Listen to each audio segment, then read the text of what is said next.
So I'm sure COVID had sent a shockwave towards all the industries, right? So now, what was the impact specifically on the real estate industry? So COVID has, of course, impacted the purchasing power of the people in the short term. Nonetheless, COVID has, in fact, helped the real estate sector to some extent, because now people feel a need that they need a proper home.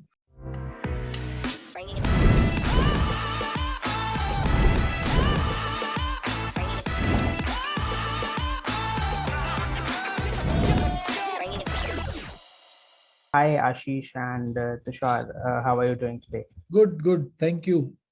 Okay, that's great. So today, let me set the context of this discussion first.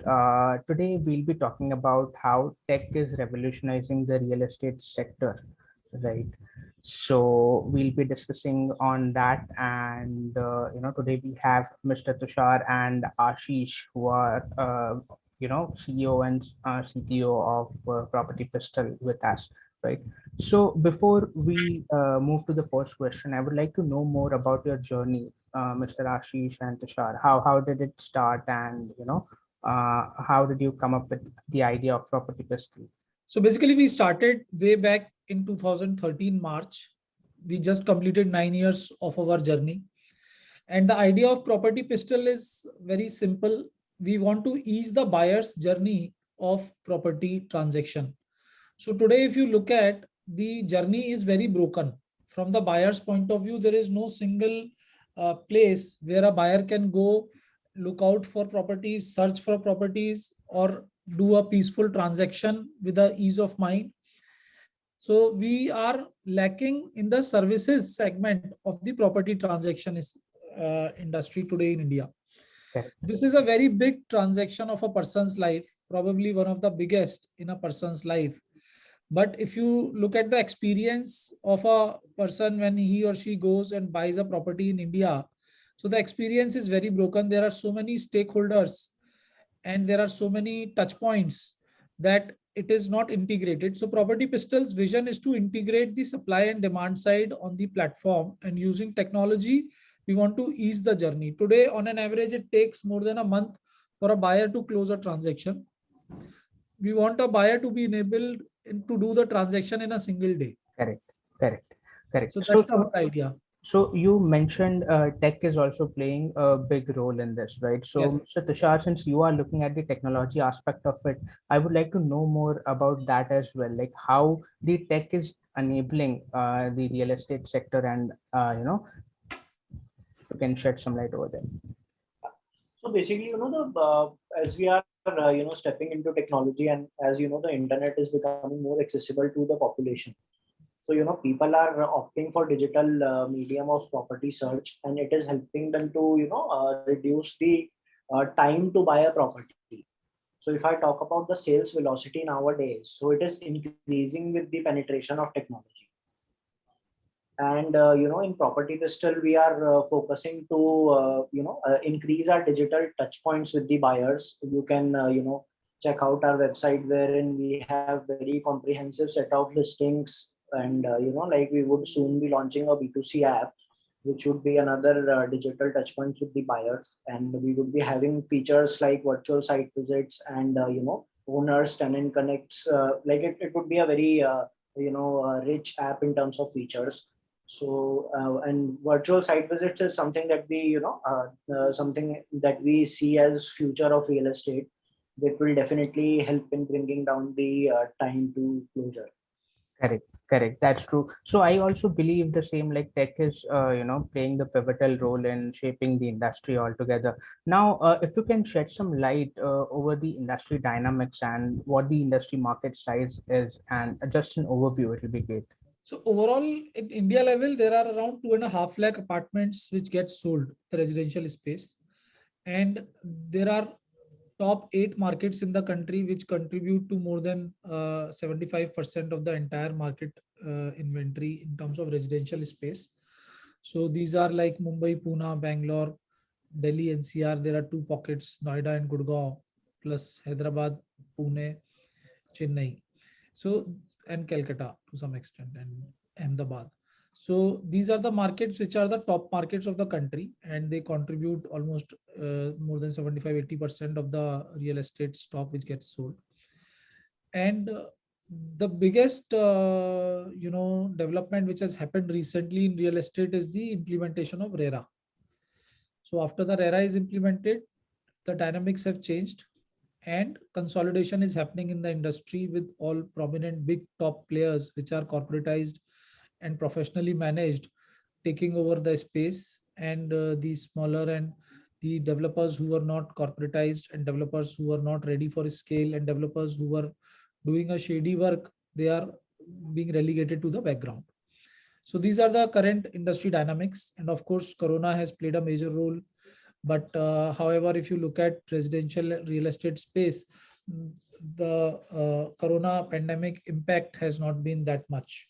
So the real estate as an industry is looking to bounce back, and I think things are very bullish in real estate space.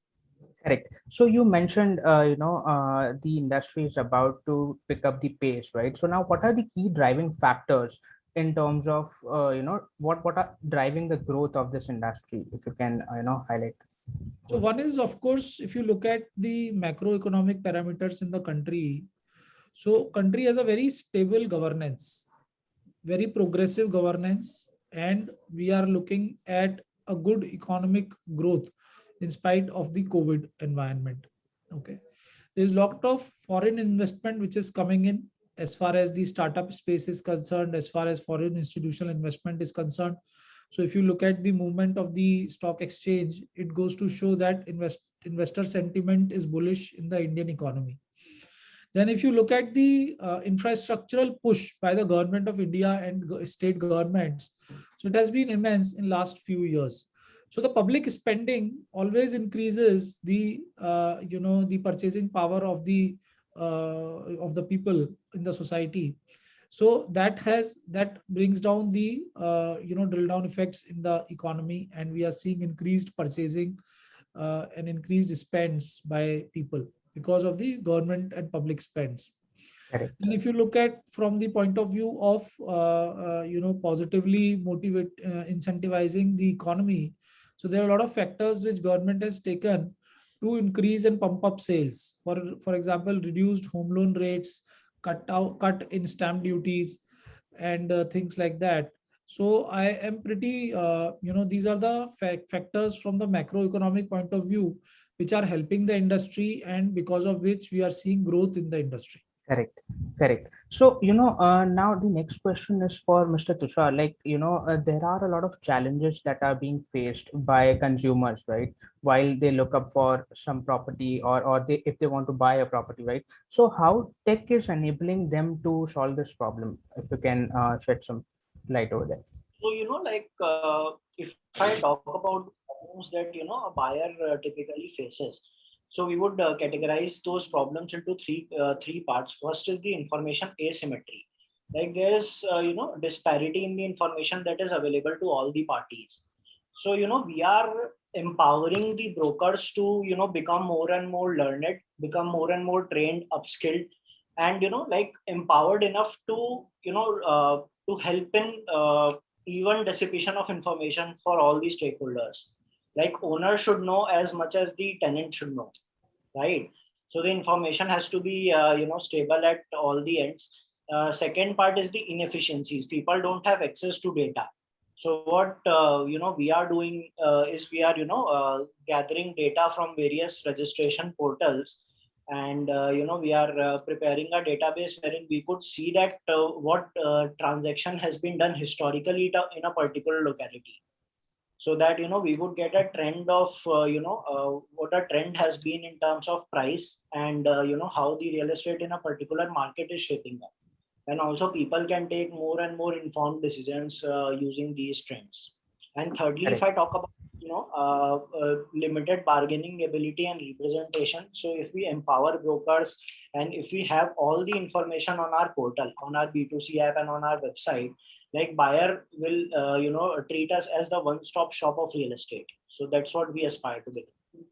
Correct. So you mentioned that you want to aspire to become a one-stop shop. So basically, there are a lot of key players out there in the market. So if you can shed some light how you are different from the players who are out there, and what are the solutions that you are offering? It will be great. So basically, we have products which we have created for our in-house consumption. They are for our internal sales team, and for the automation of every process that we have in the company. And like starting from a CRM to a post-sales management to HRMS, salary slip generation, everything that you can think about for a company's internal processes point of view, we have automated using tech, which has been built in-house. Other than that, like we have a syndicate platform for the brokers, wherein we are, identifying the top rated brokers of a locality and connecting them with our customers to ensure best experience. Okay. And the broker is rated at every interaction, be it with the customer or with our, sales team. Like broker is rated everywhere so that we maintain the highest standards of rating. And with our exhaustive listing database, the broker is able to offer better property options to the customer, both in terms of quality and quantity. And plus the broker gets a client management interface as well, so that no client interaction is missed. And that's how we are making real estate more professional, trustworthy, transparent, and credible. Correct. So let me get some more clarity on the brokerage platform, right? So you told syndicate is the platform that is there for brokers, right? Yes. Okay, great. So how do you onboard the brokers? I'm sure there might be certain checks in place in order to do that. And as a customer, how do I get to list over there or look at the properties, and how does the pricing works for both the parties? So as far as empanelment is concerned, the platform is open for all RERA registered brokers. So RERA is Real Estate Regulation Act. So RERA registers the broker based upon their credentials, and all the credentials are checked. And when we onboard a broker, we take RERA certificate. Having said that, we also do individual rating at the broker to broker transaction level and as our own individual transaction level. So that basis, we filter out best brokers and we give a pool of qualified brokers to the buyer. And buyer. To the buyer, yes. And for buyer's interface, there is an app which is in the making, which is called B2C Super App. So which we are creating for buyers to interact with the qualified brokers. So just like Ola and Uber has eased the taxi transaction, similar manner, PropertyPistol app will be able to ease the transaction for buyers by ensuring that the transaction is done as the best requirement of the buyer. Correct. So I believe it will be a one-stop shop for the buyer as well as the broker, right? So because right. And how does all these tools integrate basically? So that also integration part also we are taking care of in-house, or how does it work? So yes, we are taking care of everything in-house. The broker app and the B2C app will communicate with each other, and like it works like a microservice for a bigger ecosystem. So our builder interface, broker interface, and buyer interface, everything will be one part of it, and they will be like a microservice to our ecosystem. Okay. These are basically demand side and supply side. Correct. Right? So demand side is basically the developer and the broker. So developer is the demand side, supply side for primary, for new projects, new properties which come into the market. Developer is the supply side controller of that, and broker controls the secondary market, the resale and rental. So our platforms, which is PropertyPistol Syndicate, control is basically the integration of the supply side from broker's point of view, and radiate is the integration of supply side from the developer point of view. And both of these supplies are together integrated inside the platform, and based upon what the buyer is looking for, we show the search results to the buyer on both web application as well as our B2C proposed app. So what I am saying is the output is same for one. The output is one, and there are two inputs, right? There are two aspects of it, or two sides of it, rather, I would say. Correct. And syndicate is specifically for the secondary market, as you mentioned, for brokers, right? And radiate is the one where builders list. Correct. That's and it. There are again certain checks in place where while you onboard these builders as well. Yes. Okay. So these are all RERA registered developers and RERA registered brokers. Correct. Correct. So there's this one third thing which I came across is, you also provide loan consulting. Is that correct? So how does that process work? And, if I am a consumer or I am a customer looking for a new house, right? So do you provide end-to-end loan services and you have partnered up with banks, or how does it work? That's right. That's right. So there's a vertical which is called Property Pistol Loans, and we provide end-to-end loan support to our consumers. We have tied up with multiple housing finance institutions, and we provide end-to-end loan services to our consumers. Correct, correct. So how does the pricing aspect of it work? So as a consumer, do I have to pay more, or do I have to share a certain percentage while you guys are giving the consultation? No, no, no. So what Right. happens is the buyer gets absolutely the same rate. We in fact help buyer reduce the home loan cost, the mortgage cost by ensuring our tie-ups are there with all the leading and non-leading housing finance institutions. So we get a best deal to our buyer. So our buyer, there is no question of our buyer shelling out even a single extra penny, but the buyer ends up getting the best deal available in the market because of our widespread network of banking institutions tie-ups. Correct, correct. Because it might happen in metro cities, people might not be aware of, which is the best bank where I should opt for the loan and the tenure as well. That's where I That's, believe loan consultation aspect comes into the bit, that's like right. basis their tenure and their paying capacity. You can personalize the home loan aspect of it as well, right? Okay, great. That's great. Now, again, this fourth vertical, I believe, which Tushar talked about, is tools and technologies that you have integrated, and it is all in-house that you're using for all the transactions, whether it be CRM or the HR aspect of it as well, right? So, I believe technology tools and technology vertical deals with that, or is there anything else apart from that over there? We have an in-house tech team that totally deals with everything, and we do not associate with any outside vendors. So yeah, so like that's it. Okay, that's great. So I believe that covers the bit. Now, basically, this gives you an added advantage, right? I believe, because you have the whole ecosystem which is developed in house, and we do not have any third party dependencies. Correct. So I believe it should also create the sense of trust amongst the consumers as well. So I'm sure COVID had sent a shockwave towards all the industries, right? So now, what was the impact specifically on the real estate industry? If you can, shed some light. So COVID has of course impacted the purchasing power of the people in the short term during the time COVID was there. But then thankfully India did not see much of job losses, and government has gone very aggressive on the vaccination front. So thankfully because of that we are fortunate to that economic impact of COVID has been minimal in the country. Nonetheless, COVID has in fact helped the real estate sector to some extent, because now people feel a need that they need a proper home, and having a own home is a big respite in conditions like COVID.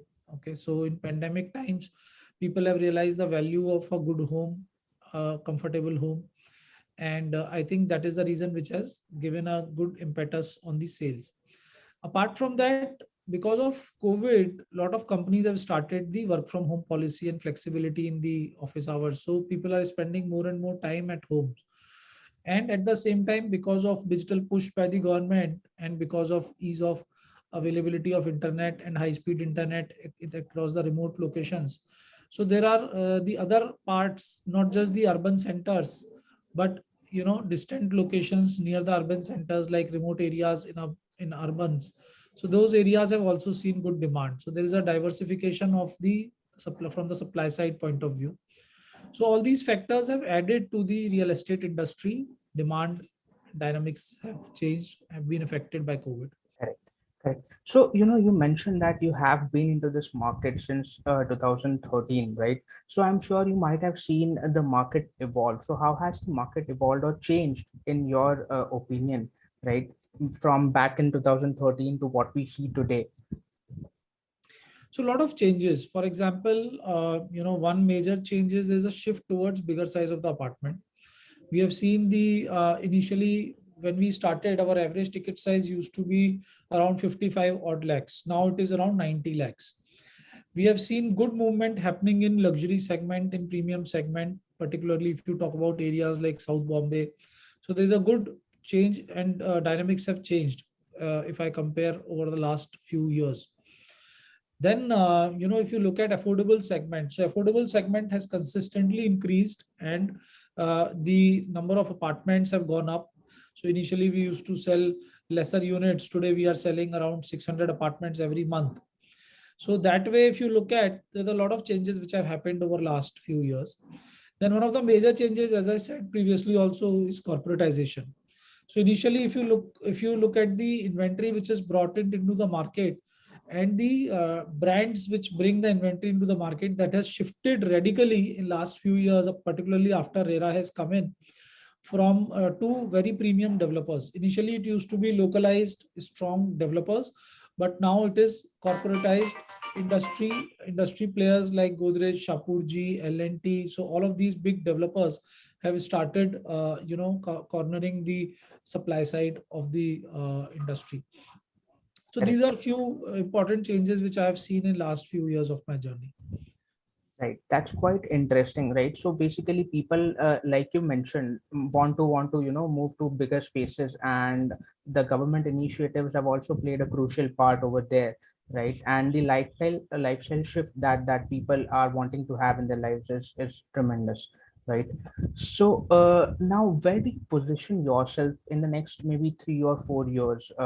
Property Pistol as a brand, where do you position yourself, or what are your future plans about the firm? So for the builders point of view, we position as ourselves as the largest distributors, and we position ourselves as the largest selling partners with all the top developers of the country. We are already selling close to 10%. We want to sell around 25-30% of the developers inventory. And from the builders point of view, from the brokers point of view, we want to be the choice platform of brokers to get connected and aggregated, both from resale and rental point of view, as well as from the primary sales point of view. And from the buyer's viewpoint, we want to be the single go-to place for real estate in India. So when people want to think about real estate, we want them to think about Property Pistol. So that's our vision for next few years, and we are moving aggressively and strongly in that direction. Correct. That's quite interesting. Your vision to become, the number one in India, right? So, what are your future plans? Do you cater to countries outside India as well for now, or is that part of your future plan? So as of now, we are catering to three international locations. One is Dubai, second is Doha, and third is Abu Dhabi. So we have offices in these three countries, and going forward, we intend to have offices in other countries also. Probably next 1 year, we intend to have offices in 4 more countries. Okay, that's interesting. So I believe that's about it from my end. It was a lovely interaction with you, Ashish and Tushar. So I also got to know a lot more things about the industry, like you mentioned, right? So it was a lovely interaction with you. Thank you. Thank Thank you you, very much. Ashish. Thank you, Tushar, Thank for your you. time. Thank you. Thank you.